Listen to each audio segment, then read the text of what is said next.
다시 마태복음 25장 1절에서 13절의 말씀을 보시겠습니다. 그때 천국은 마치 등을 들고 신랑을 맞으러 나간 열처녀와 같아 하리니 그 중에 5은 미련하고 5은 슬기 있는 자라. 미련한 자들은 등을 가지되 기름을 가지지 아니하고 슬기 있는 자들은 그릇에 기름을 담아 등과 함께 가져갔더니 신랑이 드디어 오므로 다 졸며 잘세. 밤중에 소리가 나되 보라 신랑이로다 맞으러 나오라 하매 이에 그 열처녀들이 다 일어나 등을 준비할세.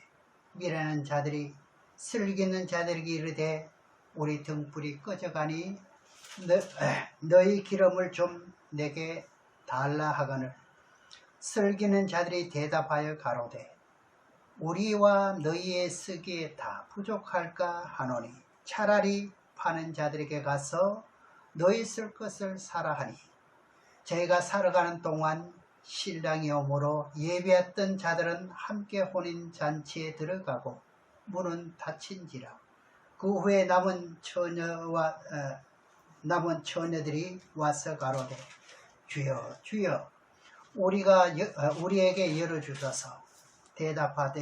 대답하여 가로되 진실로 너희에게 이르노니 내가 너희를 알지 못하노라 하였느니라. 그런즉 깨어있으라.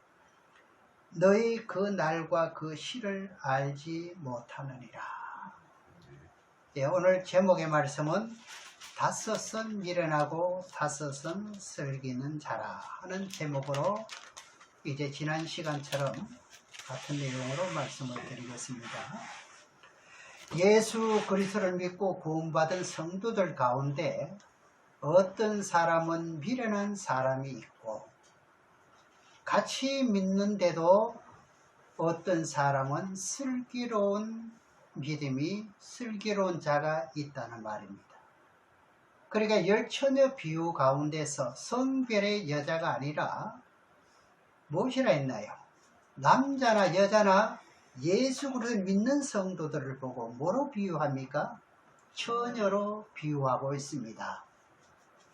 그것도 기혼자가 아니라 결혼하지 않는 처녀로 비유한 것은 무슨 뜻이냐? 신랑 예수 그리스도와 함께 혼인잔치 하기 위한 뜻이기 때문에 처녀로 표현하고 있습니다. 자, 그렇다면 저나 여러분이나 예수 그리스도를 믿고 거듭 태어났으니까 어떻게 되는가요? 남자의 후손이 아니고 여자의 후손이 되는 것입니다. 우리는 아담의 혈통으로 태어난 사람들이 틀림이 없지만 다시 예수 그리스도에게 접붙임을 받아가지고 거듭 태어난 사람을 보고 뭐라고 말하느냐? 여자라는 겁니다. 이 여자라는 비밀을 하나만 바로 깨우쳐도 성경이 신구약 가운데 많은 난제들을 해결할 수가 있고 이제 됩니다. 그런데 이렇게 아주 여자라는 그런 그 비밀을 모르기 때문에 원리를 모르기 때문에 참 많은 말씀들이 지금 막히고 있는 게 사실이죠. 계시록 12장에 갈 같으면 여자들이 광야로 도망한다. 여자가 해석이 안 되는 거예요. 그래서 여자를 가지고 또 교회로 또 비유하는 사람이고, 그럼 교회가 어떻게 합니까? 광야로 도망해야 되는 일이 생기잖아요. 이게 말이 맞지 않는 그런, 오늘 그 설명을 드리려는 것이 아닙니다. 자, 그렇다면 미련한 처녀가 있고 슬기로운 처녀가 있다 이 말입니다. 그런데 미련한 처녀는 분명히 여기 보면 불신자가 아닙니다. 믿는 자입니다. 그래서 예수를 믿고 한번 구원받은 사람들을 말한다 이 말이죠. 그런데 어찌하여 구원을 받았으면, 한번 구원을 받았으면 다 천국에 가야 된다고 알고 있는데 왜 미련한 처녀는 천국 가지 못합니까? 이렇게 의문을 가질 수가 있지 않겠습니까? 기존에 아는 것과 상반되잖아요. 그러나 성경에는 예수 그리스도를 믿고 구원받았다 할지라도 하늘나라 생명책의 이름이 지워지면 무슨 처녀가 되느냐? 미련한 처녀가 되면은 결국에는 이제 예수 그리스도를 만나는 혼인잔치에는 참여할 수 없다. 이게 성경입니다. 그래서 여러분들은 부디 슬기로운 다섯 처녀처럼 신부의 자격을 갖추어야만 신랑 대신 예수 그리스도를 영접할 수 있다는 말씀을 드립니다.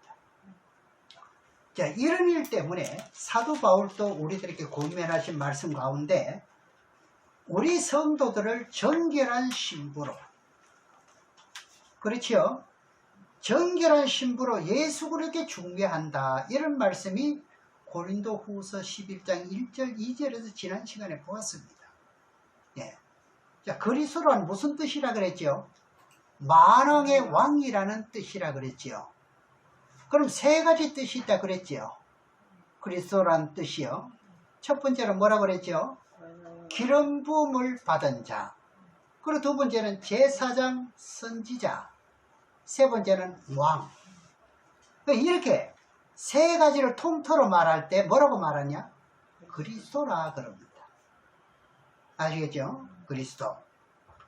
그러면 예수 그리스도께 중매하기 위해서 정결한 처녀를 만들기 위해서 교훈과 책망과 바르게 함과 의의 교육하기에 유익한 말씀으로 이제 저와 여러분들을 지금 다듬어 가기 위한 것이라는 겁니다.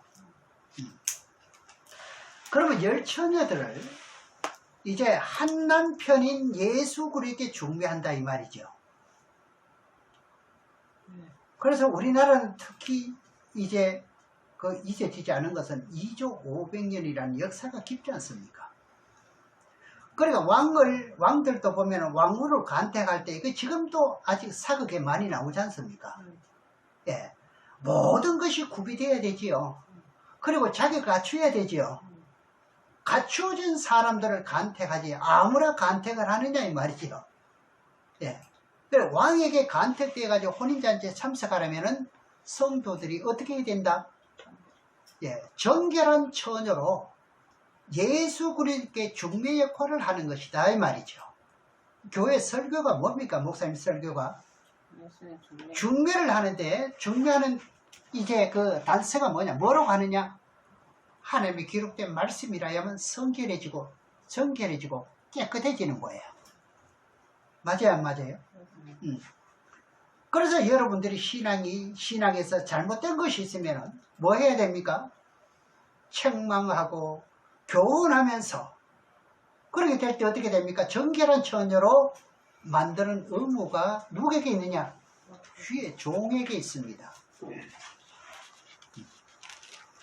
여러분이 지금까지 살아왔던 모든 삶을 하나님 원하시는 진리의 뜻대로 사시기를 주의 이름으로 축원합니다. 최고입니다. 이것이.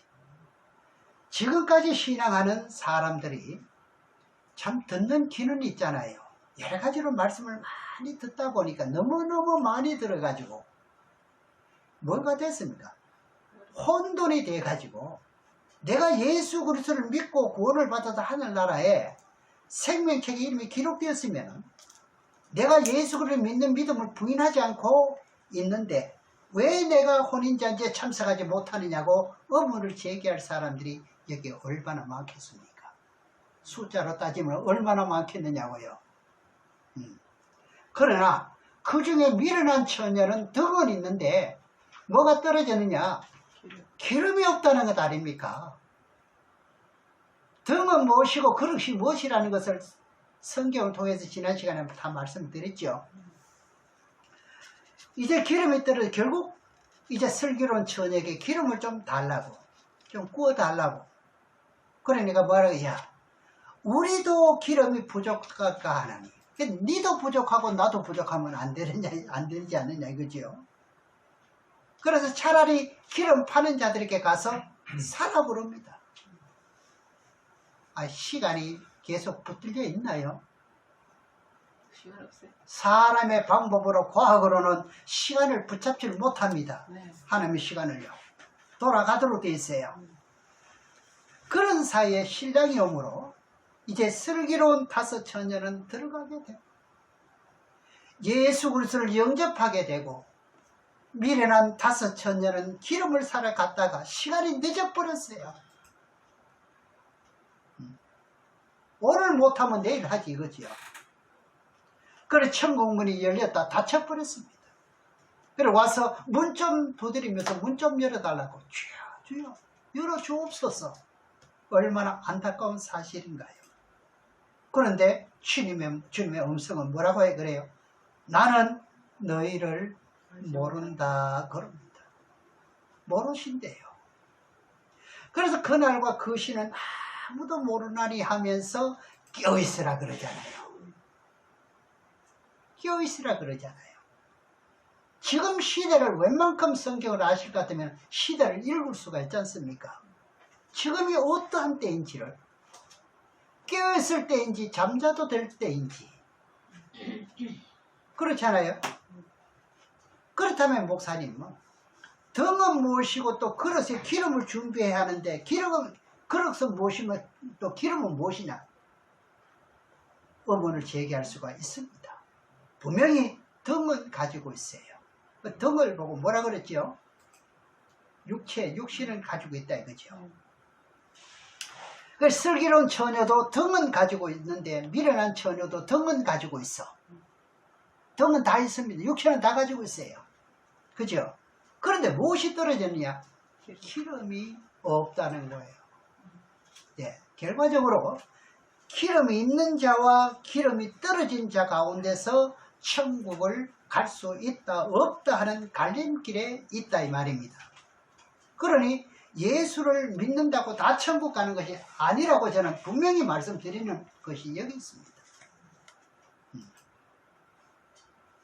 어인 중에 염소를 가려내는 거 아시지 않습니까? 알곡과 쭉정이를 가려내는 거 아시지 않습니까? 그래서 많은 목사님들은 예수만 믿으면 다 천국 간다는 그런 논리로 전파하고 있지만 저는 성경을 아무리 보아도 그렇게는 말할 수가 없더라 이 말입니다. 그래서 여러분은 냉정하게 판단을 해야 됩니다. 그렇잖아요. 등은 가지고 있다는 등은 뭐냐? 이 말씀을 가지고 계시록 21장 23절에 보시게 되면은 해석이 되어 있는데 해는 누구라 그랬죠? 하나님이시고 등은 예수 그리스도를 표현하고 있습니다. 자 그러면 예수님의 겉모습의 자체가 등이 된다면 우리도 겉모습의 자체가 뭐가 되는 거예요? 등이 된다는 거예요.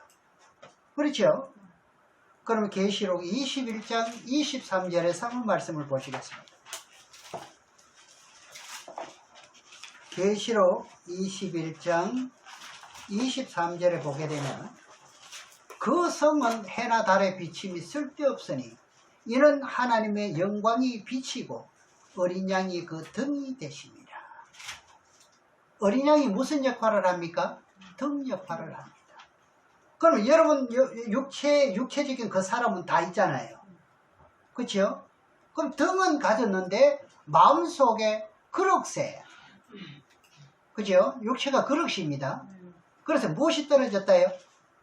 기름이 떨어졌다면 신랑 대신 만왕의 왕인 예수 그리스도를 맞이할 수 없다는 거예요. 네.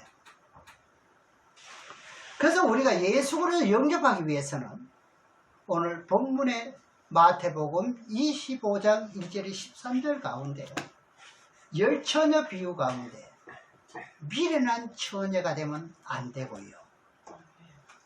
어쨌든 지혜로운 처녀가 되시기를 주의 이름으로 축원합니다. 자, 그렇다면 이제 1차적으로 자신의 육체라는 등은 다 가지고 있다고 말씀드렸지요. 근데 마음 그릇 속에 기름이 다 떨어져 갑니다. 여러분들은 혹 이런 것을 좀 느끼는 적이 없나요? 그러면 뭘 채워야 됩니까? 기름을 채워야 됩니다. 이건 내 그릇에 다른 것으로는 채울 수가 없어요. 그렇지 않아요? 그래서 뭐 해야 됩니까? 기도하셔야 되지. 여러분이 주일날 오셔가지고 겨우 준비 찬송 몇 곡 하고 하늘 말씀을 듣고 나가가지고 또 세상 일에 바쁘고 그리고 세상 일에 골몰하다가 세상 속에 어울려 살다 보면요 기름이 말랐습니까? 기름이 꽉 차 있나요? 매일 교회 매주 오니까 현상은 유지하던데. 예. 그 제가 보기에는 여러분들이 어떤 신앙을 하는지 모르겠으나 기름이 말랐다고 생각이 들어요. 그렇다면 기름을 충전을 하기 위해서는 어떻게 해야 되느냐? 예, 그걸 채우기 위해서 어떻게 합니까? 금요일날 구역예배 드리는 것이 좋지 않습니까? 그리고 여러분들이 기름 이것을 충전할 수 있도록 하기 위해서는 여러분들이 또 뭘 해야 좋은가요?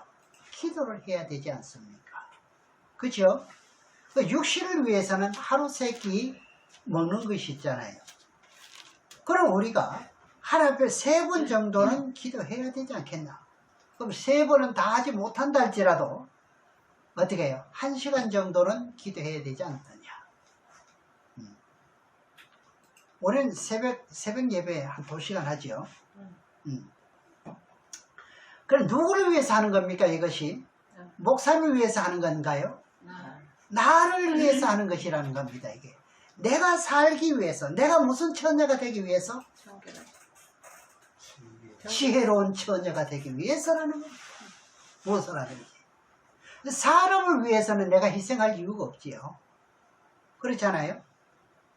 그래서 이제 여러분들에게 책망하는 것은 아닙니다. 그러나 성경에서 보면은 이제 어떻게 책망은 빛으로 나타난다는 겁니다. 에베소 5장 13절에 보면. 그렇죠? 그렇기 때문에 목사님은 설교를 할 때 사람을 비워서 책망하는 것이 아니라 어떻게 해요? 성경 말씀으로 책망을 해야만 여러분들이 어디로 나오게 됩니까? 빛으로 나오게 된다 이 말입니다.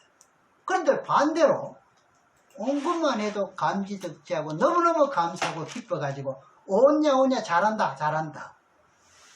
그럼 여러분을 부추기게 될 것 같으면 제가 무슨 역할을 하는 건가요? 구렁텅이에 빠뜨리는 그런 자가 저는 되기 싫어요. 그렇기 때문에 성경 말씀이 최고인 줄 알고 진리인 줄 알고 성경대로만 말씀을 드리는 원인이 이겁니다. 그래서 여러분들은 기도하셔야 돼요. 자신 속에 기름을 준비해야 됩니다. 등은 가지고 있대요. 그런데 내 속에 기름이 떨어지는 거예요. 그렇다면 기름을 충전해야 되잖아요. 그래야 운행을 할 것 아니냐 이거죠. 예. 그래야 누굴 만나요? 신랑 대신 예수 그리스도를 영접할 수 있다 이 말입니다. 아무리 덕만 가지고 있으면 되느냐? 믿는다는 믿음만 가지고 있으면 되느냐? 채워야 되죠. 그러세요. 그렇죠. 등은 가지고 있다 해도 기름이 떨어지면은 어떻게 누굴 못 만납니까? 영접 못 합니까? 예수를 영접할 수 있는 길이 없다 말이에요. 예. 그 가운데 여러분들이 기름도 준비하고 등도 가지고 있는데 또 한 가지 갖춰야 될 것은 또 뭐냐? 예수 그리스도와 혼인잔치 하려면은 신분을 뭘 입어야 돼요? 결혼한 지가 오래돼가 다 잊었죠? 드레스. 예, 드레스를 입어야 됩니다. 드레스. 그렇다면 우리가 예수 그리스도를 믿고 세례를 받았으면 무슨 옷을 입었다 그래요? 그리스도 옷을 입었다 그래요. 그렇죠? 여러분 다 무슨 옷을 입었나요? 그러니까 그 옷이 더러워지면 빨아야 된다는 말입니다. 항상 우리는 무엇을 준비해? 드레스가 준비가 돼야 되는 거죠. 신부니까 언제 도적같이 온다 하니까 언제 올 수 있는 데를 어떻게 합니까? 그렇잖아요. 항상 나는 흰 옷을 입고 있어야 된다 이 말이죠. 함부로 내 성격 따라가지고 자기가 자기를 죽이는 역할을 많이 할 수가 있어요. 이것만 알면은 어떤 트러블도 생기질 않습니다. 가정에는 물론이요. 대인관계 누구와 해도요. 갈라디아서 3장 27절에 가서 한번 보겠습니다. 갈라디아서 3장 27절에 보게 되면은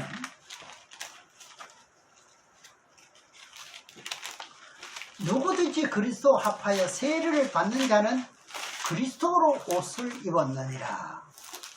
그러면 여러분들이 세례 받을 그 시에 무슨 옷을 입었던가요? 이걸 아무 옷이나 검정 옷이나 이게 아닙니다. 이걸요 흰 옷이라고 말해요. 아시겠죠? 그럼 여러분들 눈으로는 안 보입니다. 그럼 영적으로는 예수 그리스도를 믿고 구원을 받았으면 지금 그리스도 옷을 입고 계시는 거예요. 네. 사실은 그런가 영화를 열어서 한번 보여달라고 하면 아마 그런 거는 하나님 허락하실 겁니다. 그런데 어떤 교인 중에 기도를 많이 하는 권사님이 아무개 집사를 보니까 옷을 벗었다는 이런 그 간증 섞인 이런 말을 여러분들이 아마 수없이 들어왔을 거예요. 저도 이런 말 많이 들어왔습니다. 그게 무슨 말입니까? 벌거숭이가 된 모습은 예수 그리스도를 믿고 구원을 받고 그리스도 옷을 입었다 할지라도 어떻게 해요? 수치를 드러내고 있다는 것이잖아요. 벗어서니까. 그죠? 그렇다면 다시 예수 그리스도를 믿는 진실한 믿음을 가지시고 그리스도 옷을 입어야 된다는 겁니다. 이게 정말 그리스도 옷이 너무너무 감사한 거죠. 이건 누구도 모르는 우리 믿는 자들의 비밀 아닙니까? 그렇게 하려면 어떻게 해야 되느냐? 내가 회개하고 하나님 앞에 자복하면서 모든 죄를 뭐 해야 됩니까? 용서를 받아야 됩니다. 이건 미루지 못합니다. 미룰 게 따로 있지요. 그렇잖아요. 예수님이 뭐같이 온다? 감사같이. 그러면 항상 준비가 돼 있어야 되잖아요. 그래야만 다시 내 자신이 그리스도 옷을 입게 되고 그리고 그리스도 옷이 성결하게 정결하게 된다 이 말이죠. 그걸 깨우쳤을 때. 그래서 슬기로운 다섯 처녀처럼 이제 신부단장을 하기 위해서는 이제 고린도 후서 11장 1절 2절의 말씀처럼 정결한 처녀가 되어야 된다고 말씀을 드리고 있습니다. 그렇죠? 오늘도 전국적으로 전 세계적으로 주일날 거룩한 성결이 다 모였으면 뭘 하는가요? 정결한 처녀를 만들기 위해서 재료가 뭔가요? 재료가요? 말씀이잖아요. 자기 지식이 아닙니다. 철학이 아닙니다. 과학이 아니에요. 그렇죠?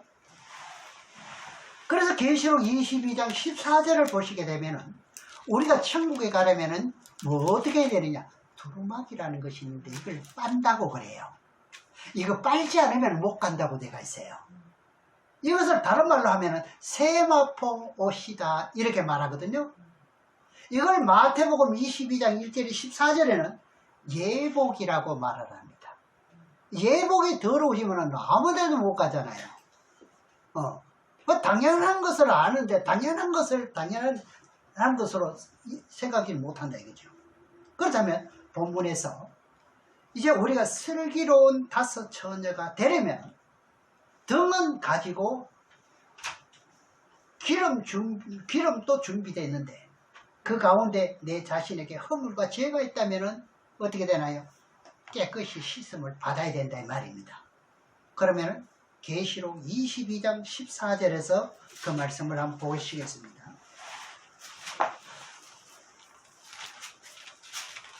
계시록 요한계시록 22장 14절 말씀에 보면은 그 두루마기를 빠는 자들은 복이 있으니 이는 저희가 생명나무에 나아가며 문들을 통해서 성에 들어갈 권세를 얻으려 함이로다. 그럼 여러분들이 세상 일에 바쁘게 살아가다 보니까 먹고 마시고 생존 경쟁에서 누구든지 더러워질 수밖에 없어요. 그렇지 않던가요? 목사도 똑같습니다. 네. 그런데 그것을 회개하고 빨아입는 것이 중요한 거예요. 그 더러워지는 것은 당연한 것이고, 그죠? 그럼 어떻게 해야 돼요? 빨아 입는 것이 중요하다니까요. 그 옷을 빨아야 될 것을 빨지 못하게 되면은 하나님이 빨도록 해주십니다. 또 해주시는데 그것은 여러분들이 7년 환란 동안, 그래 7년 환란을 통과해야만 빨아지는 거예요. 예. 사실은 종말의 비밀은 뭐냐 하는 것 같으면 지금 시대의 사람들이 알아야 될 건 뭡니까? 종말의 마지막 때 어떻게 하면 구원받느냐 이거잖아요. 요한계시록을 증거하는 비밀 중에 하나가 이거잖아요. 예. 그래서 여러분들 옷이요 세탁기에 들어가가지고 빙빙 돌리면 그 물방울을 통해서 압축이 되어지든지 아무튼 어떤 원리인지 모르겠으나 빨아지는 것처럼. 그러면 어떻게 해요? 우리 그 사람에 대한 옷이 더러워졌다면 결과적으로 뭘 통과해야 돼요? 환란을 통과해야 되는 것이 성경입니다. 그런데 이걸 모르면 어떻게 해요? 공식을 모르면 안 되는 거예요. 길을 걷는다고 다 길을 옳은 길로 가는 게 아니잖아요. 그럴 때 여러분들이 인내한 마음을 가지고 환란 때 말이죠. 그죠? 예수 그리스도를 믿는 믿음만은 절대로 부인하면 안 된다는 게 이게 단서잖아요. 그죠? 그러면서 어떤 고난과 고통이 닥쳐도 여러분들은 어떻게 해요? 예수 그리스도를 믿는 믿음을 이걸 어떻게 해요? 이를 안 불고서라도 참아야 된다는 말씀을 늘 드리지 않습니까? 제가요. 그래서 계시록에서 꼭 알아야 될 비밀은 이거예요. 이거는 평신도들 예수 믿는다는 사람들은 다 알아야 되는 거죠. 내일 모레 죽을 게 아니잖아요. 그래서 예수 그리스도를 부인하려고 이제 어디 부인하라고 이제 성도들을 붙잡아다가 뭐예요? 줄을 틀고 목에 칼을 댄다 할지라도 뭐는 해야 돼요? 예수 그리스도를 믿는 믿음을 끝까지 지킬 때 환난과 고난과 고통 속에서 여러분들의 옷이 두루마기가 빨아진다는 거예요. 이거 얼마나 좋습니까? 내가 빨지 못했던 거 그때 가면 어떻게 해요? 육체의 고난을 통해서 죄가 빨아진다는 거예요. 옷이 깨끗하게 된다는 거예요. 이것도 처음 들어보는 사람 무슨 말인지 또 모릅니다. 그러니까 세마포시 성결하게 정결하게 돼야 됩니다. 그래야만 천국에 갈 수 있거든요. 천국에 들어보내기 위해서는 어쩔 수 없는 거잖아요. 들어갈 수 없는 일을 하나님 하라고 하십니까? 아니잖아요.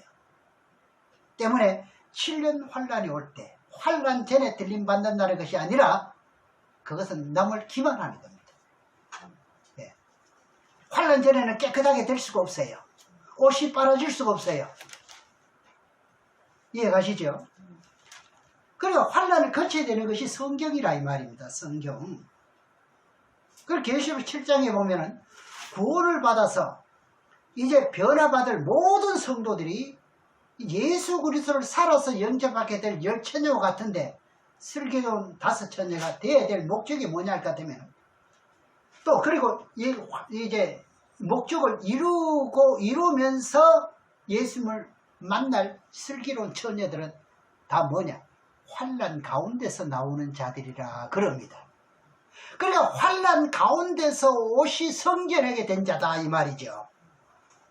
얼마나 중요합니까?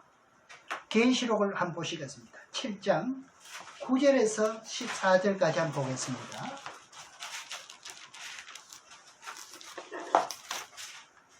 성경은요 천국 가는 길잡이입니다. 다른 법으로는 가는 길이 없어요. 그래서 이제 성경 각본대로만 하면 됩니다. 우리는. 그렇죠? 네, 9절에 보면은 이일 후에 내가 보니 각 나라와 족속과 백성과 방 안에서 아무나 능히 셀 수 없는 큰 무리들이 흰옷을 입고 종려가지를 들고 보호자 앞과 어린 양 앞에 서서 큰 소리로 외쳐가로되 구원하심이 보호자에 앉으신 우리 하나님과 어린 양의 있도다 하니. 그러니까 각 나라와 족속과 방 안에서 능히 셀 수 없는 사람이면 뭡니까? 전 세계에서 예수 그리스도를 믿는 성도들 말하지 않습니까? 한국 사람이나 일본 사람이나 유럽 사람이나 어디 사람이나 다 마찬가지란 말이에요. 그 사람들이 뭐예요? 종려가지를 들고 큰 소리로 우리를 구원하심이 보좌에 앉으신 우리 하나님께 있도다 하면서 찬송을 부른대요. 그 다음 11절을 보겠습니다. 모든 천사와 보좌와 장로들과 내 생물의 주위에 섰다가 보좌 앞에 엎드려 얼굴을 대고 하나님께 경배하여 가로되 아멘. 찬송과 영광과 지혜와 감사와 존귀와 능력과 힘이 우리 하나님께 세세토록 있을지로다. 아멘 하더라. 장로 중에 하나가 응답하여 내게 이르되 이 흰옷 입은 자들이 누구며 어디서 왔느냐. 이 사도 요한은 아무래도 모르겠다는 거예요. 그래서 열어주소서 보여주소서 하는 거 아닙니까? 우리가 모를 때. 그렇잖아요. 네. 이렇게 물어봅니다. 그러니까 각 나라와 족속과 방언에서 너희 셀 수 없는 사람이 종려가지를 들고 우리를 구원하시는 하나님이라 하면서 그들의 옷이 어떻게 해요? 깨끗하게 씻음을 받았다는 거 아닙니까? 흰물이니까. 그렇죠? 그랬더니 24장로 중에 하나가 대답을 하는데, 그러니까 하늘나라 24장로가 역할이 뭐냐? 이것까지도 알게 되는 거예요. 그래서 사도 요한에게 말하는데 이 흰옷 입은 자들이 누군지 아느냐고 질문하니까 사도 요한의 대답이 뭐냐? 14절에 봅니다. 내가 가로되 내 주여 당신이 알리다. 그 자기는 모르겠다는 이야기야. 모르면 솔직히 모른다고 해야 돼요. 몰라도 아는 척하고 말이지. 이거는 안 되는 거죠. 내가 목사지만 아직 미처 깨주시지 못했습니다. 이렇게 솔직해야 되겠죠. 그 다음에 그가 나더러 이르되 이는 큰 어디서 나오는 자들인가요? 환란에서 나오는 어린 양의 피에 그 옷을 씻어 희게 하였느니라. 환란에서 나오는 자들인데 환란 전에 들림받아 버린다면 말이 되는가요? 그러면 생명책의 이름이 지워지면 안 된다는 말이죠. 일단은 어떻게 해요? 생명책의 이름이 지워지지 않은 현상 유지는 해야 됩니다. 그렇죠? 여러분들의 이름이 생명책에 기록되어야만 죄가 있어도 환란에 들어가서 고통과 필팍 속에서 세마포시 어떻게 진다? 씻음을 받을 수 있다 이 말이에요. 그 전에 이름이 지워져 버리면 이건 대상에서 이건 안 되죠. 그죠? 예. 그래서 늘 제가 말씀드리잖아요. 여러분들 죄가 많이 지으면, 죄를 많이 지으면은 죄를 많이 지은 것만큼 환란 속에서 고통이 심하다는 걸 말씀드리죠. 그러니까 죄를 짓고 싶으면 마음대로 하세요. 그럼 환란 속에 들어가면 어떻게 될까요? 고통을 더 받습니다. 헤어나기 어렵습니다. 그래 고통이 심하면 예수 그리스도를 부인할 수도 있잖아요. 맞는가요? 하면 아니 너무 고통스러워 보세요. 치료를 왜 합니까? 이실 짓고 하도록 만들잖아요. 고통을 주어가지고. 고통을 심하게 주면은 예수 안 믿겠다는 말을 하잖아요. 그럼 이때가 뭐 환란 속에서 뭐 예수 믿는 걸 부인하게 만든 게 목적이지 않습니까? 그래서 죄가 작은 사람은 환란을 무사히 넘기잖아요. 그래서 지금 노력하는 거잖아요. 죄를 많이 지으면 안 됩니다. 어지간히 지어야죠. 네. 그래서 여러분들이 세상을 살아가는 동안 무슨 일을 하든지 정직하게 사업을 펼치시고 정직한 방법들을 할 때 하나님이 함께 할 뿐만 아니라 여러분들에게 뭘 주느냐? 복을 주십니다. 나도 내 육신을 가진 몸이니 혈기로 고집으로 정욕으로 범죄할 수가 있나요? 있기는 있습니다. 절제해야 됩니다. 그렇죠? 그렇게 범죄한 죄가 깨끗하게 씻음을 받기 위해서는 어떻게 해야 됩니까? 두루마기를 뭐 해야 된다? 빨아야 된다. 그럼 두루마기를 빠는데 내가 어떻게 죄를 용서받는지 알 수가 있는 게 되지요. 그죠? 앞으로 신랑 대신 예수 그리스도께서 공중에 나타나실 때 온 인류 세계 각 나라와 족속과 방언에 능히 셀 수 없는 무리들이 한꺼번에 나팔 소리가 나면서 부활이 먼저 이루어지고 변화는 다음에 이루어지면서 우리가 들림을 받아서 올라갈 때 그때까지 모든 준비가 되어 있어야 되는가요? 안 되어 있으면 되는가요? 되어 있어야 되죠. 그래서 준비가 되지 않으면요, 나팔을 불어도 어떻게 될까요? 변화가 안 됩니다.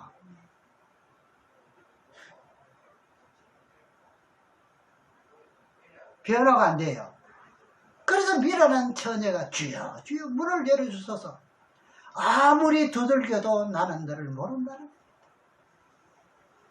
저나 여러분이는 마지막 때 전체가 다 예복을 입고 구원받는 자리에 다 참석하기를 주의 이름으로 축원합니다. 저는 기도가 이겁니다. 우리 교회 성도들은 위에서 기도하는 자녀들이나 일가 친척을까지라도 한 사람도 버림을 당치 말라고 기도하는 내용이 바로 이것 때문입니다. 그래서 베드로전서 4장 1절을 말씀드리잖아요. 심지어 예수 그리스도께서도요, 육체의 고난을 받을 때 죄가 깨끗하게 끝났다 이래 나오지 않습니까? 이 비밀을 아는 사람이 그렇게 많지는 않더라고요. 네. 그래 고통을 받으면서 우리들의 죄를 용서해 주시는 것처럼, 그래 육체의 고난을 받는 사람이 뭐가 그쳐진다고요? 죄가 그쳐지는 거예요. 네. 새벽 기도 나올 때 찬바람 맞아가면서, 찬이슬 맞아가면서, 눈보라 맞아가면서, 또 더위 땀을 흘려가면서 이럴 때 죄가 씻어진다는 비밀을 아셔야 돼요. 네. 그래서 예수 그리스도를 믿는 믿음 때문에 고통을 받을 때 뭐가 끝난다? 죄가 끝난다는 거예요. 그럼 마지막 환난 때는요, 예수 그리스도를 믿는 사람들을요 붙잡아다가 뭐 합니까? 대접해 줍니까? 고난과 고통과 환난을 주기 위해서 죄가 없는 사람은 순탄하게 지나가지만 아예 죄가 없는 사람들은요 환난을 이게 면제시킨다 그랬어요. 환난을 면하게 한다. 그게 어디 있습니까? 계시록 3장 10절인가 나오잖아요. 그러니까 죄가 많은 사람들은 고난을 더 겪어야 된다. 많이 겪어야 된다는 거예요. 그러니까 우리는 환난 속에 들어가 그 환난을 알기 때문에 죄를 좀 많이 좀 덜어야 된다. 덜고 들어가야 된다. 마지막에 남은 것은 하나님의 환난 속에서 해주실 것을 믿고 말이죠. 이것이 하나님의 공의입니다. 그러나 나도 모르게 어떻게 합니까? 죄를 지을 수가 있어요. 성경을 알지 못해가지고 죄를 짓는 경우가 있습니다. 아니 성경을 알아도 죄를 짓는 경우가 있어요. 그러면은 알고 지은 죄와 모르고 지은 죄, 모든 죄를 오래 묵혀두면 돼요, 안 돼요? 묵히면 안 됩니다. 예. 묵혀두지 마시고 이걸 어떻게 하느냐, 1년마다 한 번씩은 털어내시기를 바랍니다. 1년에 한 번 정도는 털어내야 된다니까요. 그럼 이스라엘 백성들이 매년 뭡니까? 7월 10일은 속죄일로 죄를 용서받는 일을 했습니다. 금식을 하면서요. 워낙 죄를 많이 지으면. 예. 1년에 한 번씩은 털어냅니다. 온 백성 전체가 뭐냐? 금식합니다. 이스라엘 백성들이. 그 괴로움을 통해 가지고 금식하는데 열의 고통을 받잖아요. 괴로움을 받잖아요. 그 괴로움을 통해서 어떻게 되는가요? 죄가 씻어지죠. 금식하는 이유가 그거잖아요. 네. 그래 자신이 이실직고를 하고 모든 죄, 알고 지은 죄, 모르는 죄를 용서해달라고 하면서 속죄일을 선포해서 전체가 금식하면서 하나 앞에 매달려가지고 1년 동안 지은 모든 죄를 용서해달라고 몸부림을 치면서 기도합니다. 그럼 여러분들도 1년에 한 번 정도는 이렇게 하는 게 좋다 이 말입니다. 저는 이게 좋은 것을 소개하는 거예요. 그러면 1년에 지었던 모든 죄가 해결돼야 안 돼요? 해결되는 거예요. 네. 우리나라에서도 이런 것을 선포하면 참 좋을 것 같아요. 국민 전체가 말이죠. 네? 얼마나 좋겠어요. 너무 해롭게 하고 너무 심장에 못을 박는 일을 하고 이거 좀 뉘우치고 가면 좋잖아요. 털고 가면 좋지 않느냐. 그러니까 누구든지 알고 지은 죄 모르게 지은 죄가 다 있습니다. 이거 없는 사람이 없습니다. 한 목사님 또 내보고 하는 말 같아. 내보고 니보고가 어디 있습니까? 다 있다는 건데. 예.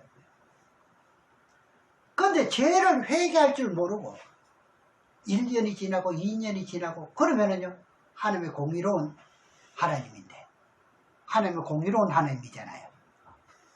그 죄를 그대로 묵인하고 가느냐. 다른 것은 묵인해도 이건 묵인 못합니다. 하나님은요. 공의의 하나님이기 때문에. 그죠? 그래서 뭘 해요? 징계를 해요. 징계. 그 징계를 하면 어떤 일이 벌어지느냐. 내 자신의 육체에 어떤 질병이 온다든지 사업을 망하게 한다든지 자꾸 이런 위경을 다치게 되는 거예요. 이건 뭐냐? 징계로 보면 틀림없습니다. 그래서 하나님은 우리들을 뭐 해요? 징계한다 그럽니다. 징계에 대한 비밀도 말씀드렸지 않습니까? 그럴 때 하나님의 본능이 뭡니까? 내가 뭔가 잘 되다가 안 되고 내가 건강한 모습에서 아프면 내가 무엇이 잘못됐을까 자책을 하고 깨달으면 된다는 이야기입니다. 뉘우치면 된다 이거죠. 그러면은 1년에 한 번씩 죄를 다 털어 없이 했으면 그 징계는 끝나버립니다. 안 받습니다. 쉽게 예를 들까요? 자녀가 잘못하잖아요. 그러면 어른들이 아버지가 회초를 들었습니다. 미리 잘못했다고 통사정 미리 맞기 전에 한 대 맞고 막 통사정 해보면 5대 10대 때릴 거면 한 대 때리고 끝나버립니다. 맞아요 안 맞아요? 네. 그래서 다 털어내지 못하고 죄를 용서받지 못하면 계속 진행형이 되는 거예요. 그래서 하나님은 공의로운 하나님이기 때문에 징계를 하게 되므로 징계를 통해서 무엇이 용서받는다고요? 죄가 용서받기 때문에 그런 거예요. 예. 그래서 신앙인들이 환난과 역경 그리고 질병이 닥치는 원인 중에 하나가 뭐냐? 그것이라는 거예요. 예. 성경은 이렇게 오묘하게 기록되어 있습니다. 그래 분명히 계시록 7장 9절 14절에서도 각 나라와 족속과 방언에 능히 셀 수 있는 흰무리들이 어떻게 한다고요? 환난 가운데서 나온다고 되어 있습니다. 환난을 통과해서 나온다는 이 말입니다. 환난을 왜 환난을 통과하면 흰무리가 된다는 이야기입니다. 그렇죠? 아주 평탄한 가운데 그런 나라 속에서 나오는 것이 아니고 환난 가운데서 나오는데 어린 양의 피에 그 옷을 씻었다 그러잖아요. 네? 어린 양의 옷에 피를 그 죄를 씻게 될 것 같으면 얼마나 환난이 컸습니까? 그렇게 되므로 그렇게 된 자체가 어디에 들어갈 수 있어요? 신부로 단장되어가지고 천국에 들어갈 수 혼인잔치에 들어갈 수 있다는 겁니다. 그럼 계시록 19장 6절 8절의 말씀을 한번 보겠습니다. 조그만 말씀을 드리고 읽도록 하겠습니다. 계시록 19장 6절에서 8절에 또 내가 들으니 허다한 무리의 음성도 같고 많은 물소리도 같고 큰 내성도 같아서 가로되 할렐루야 우리 하나님 곧 전능하시니가 통치하시도다. 우리가 즐거워 기뻐하여 그에게 영광을 올릴세. 어린 양의 혼인 계약이 이르렀고 그 아내가 예비되었으니 그에게 허락하사 빛나고 깨끗한 세마포를 입게 하셨은즉 이 세마포는 성도들의 뭡니까? 이것이 옳은 행실. 환난 가운데서 참는 것이 옳은 행실입니다. 고난과 핍박을 당하면서 참는 것이 뭡니까? 성도들이 옳은 행실입니다. 그래서 하나님께서 혼인계약이 가까이 올 때 세마포를 입게 만들어 주셨습니다. 이건 내가 입는 게 아니라 누가 입게 해주셨어요? 하나님이요. 이렇게 되는 비결이 뭔지를 알아야 된다 이 말입니다. 뭡니까 그러면? 환난 가운데서 예수 그리스도를 믿는 믿음 때문에 내가 여러 가지 환난과 고통과 핍박 가운데 받을 때 어떻게 해요? 예수 그리스도를 부인하지 않고, 이 대단한 믿음 아닙니까? 믿지 못하도록 환난과 핍박을 하는데도 믿음을 잃지 않으니까요. 정절을 지키니까요. 네. 그 지키면서 인내할 때 내가 모르게, 나도 모르게 입고 있었던 옷이 하나둘씩 어떻게 된다? 깨끗하게 빨아지는 역사입니다. 그 기간이 정해져가 있죠. 그 기간이. 그 기간이 얼마냐? 1260일 동안입니다. 그러니까 1260일 동안 죄가 없는 분들은 1260일을 평탄하게 지나가지요. 아멘. 제 생각 같으면 여러분들은 그때 죄가 많이 씻어져가 평탄하게 지나갈 것 같아요. 아멘. 네. 제가 칭찬하는 게 성경대로입니다, 이게요. 그래서 여러분들은 어떤 사람이 되기를 원하는가요? 아멘. 슬기로운 다섯 처녀가 되시길 바랍니다. 아멘. 저는 여러분들에게 어떻게 해요?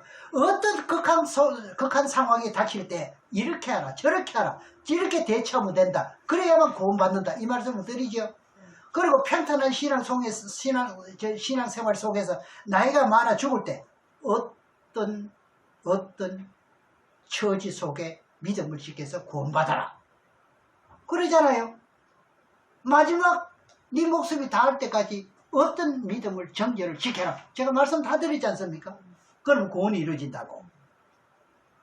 그리고 앞으로 지구 종말이 환난이 닥칠 때 어떤 방법으로 인해서 이제 여러분들을 구원받아라. 이걸 제가 전개해 드리지 않습니까? 그렇죠? 네. 하는 모든 것을 때를 따라서 양식을 나눠주면서 여러분들 교훈하면서 책망을 합니다. 그럼 여러분들 그 하나님의 거룩한 말씀을 이제 어떻게 해요? 달게 받으시고 이제 여러분들이 내 자신을 준비해서 신랑 대신 예수 그리스도는 뭡니까? 만왕의 왕입니다. 이게 어떤 그런 게 아니에요. 우리의 신랑은 누구예요? 그분이 뭡니까? 만왕의 왕입니다. 왕에게 내가 간택되는 거예요. 지금도 뭐예요? 왕에게 간택되기 위해서 지금 설교를 하는 것이고요. 그러면 이제는 어떻게 해요? 혼인잔치에 분명히 참석해야 되죠. 그럼 세상의 왕의 신부를 간택할 때도 어떻게 합니까? 저 사람이 학벌이 있느냐 없느냐, 집안의 가문은 어떠하냐, 이거 따집니까 안 따집니까? 저 사람이 어떤 신앙을 하고 있느냐, 그리고 또요 저 사람의 겉모습은 어떻게 자랐느냐, 모든 것을 전체적으로 따진 후에 어떻게 합니까? 성경으로 말하면 왕에게 간택해서 집어넣을 때 혼인잔치에 참석하는 것처럼, 그렇죠? 네. 왕에게 안기게 되면 이제 왕에게 안기게 되려면 6개월 아니면 1년씩은 목욕 재개를 하고 화장도 특별히 해야 안 됩니까? 왕의 품에 안기려면. 안 그래요? 우리나라는 그랬거든요. 역사가요. 아무리 이뻐도 금방 데리고 안 알아줍니다. 6개월이나 1년 동안 몸단장하고 그냥 모욕을 할 때도 어떻게 해요? 향수를 뿌려가 향수에 목욕탕 시키고. 그럼 그 사람이 걸어가도 무슨 냄새가 나요? 이게 피부에 베이드로 해가지고 그때 왕이 안아줘요.